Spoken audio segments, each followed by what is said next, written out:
Hi hello வணக்கம். இது ஒரு புரிதலுக்கான வீடியோ தான். என்ன அப்படின்னு பார்த்தீங்கன்னா, சமீபத்தில் வயநாட்டில் நிலச்சரிவு வந்துச்சு. நிறைய மக்கள் பாதிக்கப்பட்டாங்க.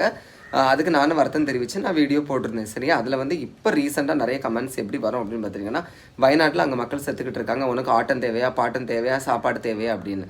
அதாவது அன்றாட நிகழ்வுகள் எல்லா இடங்கள்லையும் நடந்துட்டு தான் இருக்குது. கேரளாவில் இருக்கக்கூடிய எல்லா சேனல்லையும் ப்ரோக்ராம்ஸ் வராமல் இருக்கா? ஏன் தமிழ்நாட்டில் இருக்கக்கூடிய எல்லா சேனல்லையும் ப்ரோக்ராம்ஸ் வராமல் இருக்கா? அதாவது ஒரு இடத்துல அழிவுனா ஒரு இடத்துல ஆட்டம் பாட்டம். இது இயற்கை. அதை நம்ம தடுக்கவும் முடியாது, நம்ம நினச்சி அதை நிப்பாட்டவும் முடியாது. சரியா, அதே நான் இன்னொன்று கேட்குறேன் தெரியுமா?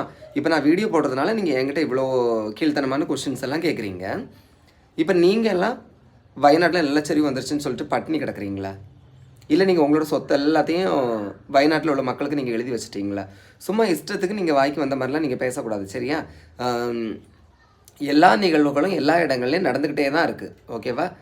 அதை யாராலையும் மாற்றி அமைக்க முடியாது. புரிஞ்சிருக்கோன்னு நினைக்கிறேன்.